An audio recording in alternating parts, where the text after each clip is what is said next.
This notion that John Wilkes Booth survived is one that fused a lot of myths about the time period. In a way, it perpetuates a version of the lost cause, because if he did live on and if he did survive and he was not killed, that's part of the Confederate lost cause, this notion that the South will rise again. That the Confederacy had a win.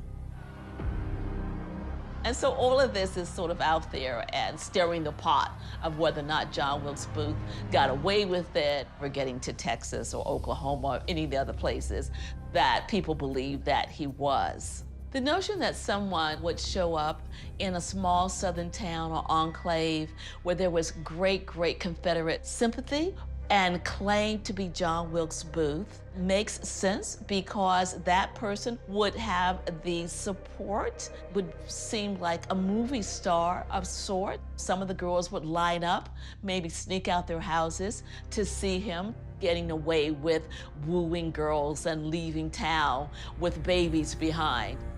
But before John Wilkes Booth could live to woo young ladies and father children, he would first have to elude the Union manhunt. People have been discussing and arguing whether it was really Booth killed in the Garrett barn or not for 100 years. And that will not change until we have a definitive answer. And the only thing that can be definitive is DNA testing.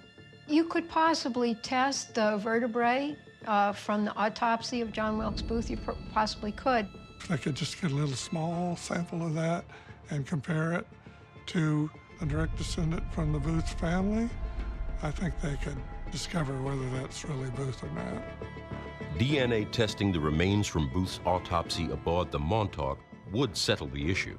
But the 3 vertebrae and section of spinal column kept at the National Museum of Health and Medicine have never been tested because they are deemed too valuable. They're historical artifact, so they're valuable to American history. So your decision is, do we preserve the bones at the expense of the genome, or would we want to take the genome out at the expense of the bones? Dr. Robert Arnold, who has experience identifying dead bodies, suggests that another key to solving the mystery might lie in a Baltimore cemetery.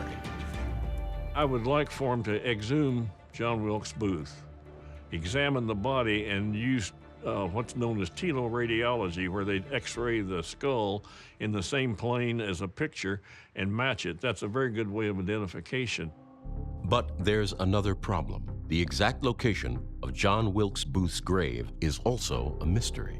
Where John Wilkes Booth was buried in Greenmount Cemetery was an issue from the very beginning.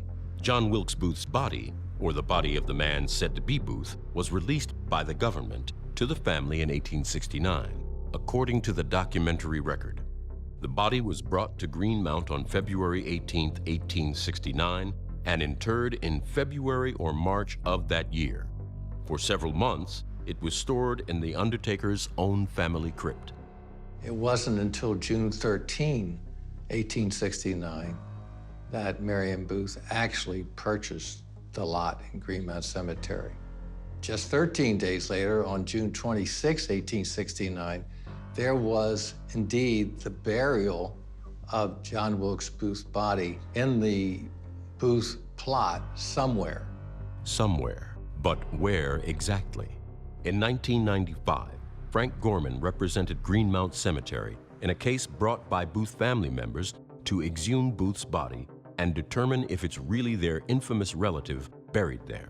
After 4 days of trial, the judge decided that the evidence was not convincing that John Wilkes Booth had escaped, or that he wasn't buried here. And because it wasn't convincing, it wasn't compelling, he turned down the petition, said you can't dig him up. I read something somewhere about the amount of people that are buried in that particular plot. Yeah. Was that an issue during It was. The cemetery and others really don't know exactly where in the cemetery he is. Right.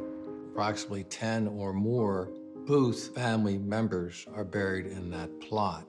Edwin Booth did not want the grave to be marked. That was his deliberate intention. Suppose John Wilkes Booth actually isn't buried in here.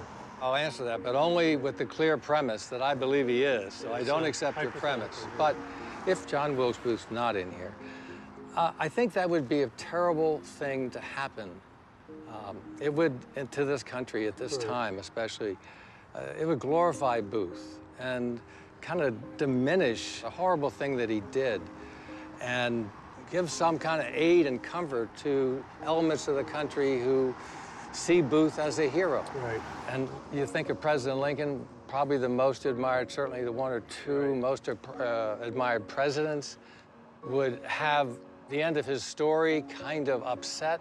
Right. So I'll leave it this way. I'm glad that he is in here. And I think so he you're is. sure that he is in here then? Yes, Okay. Art, I am.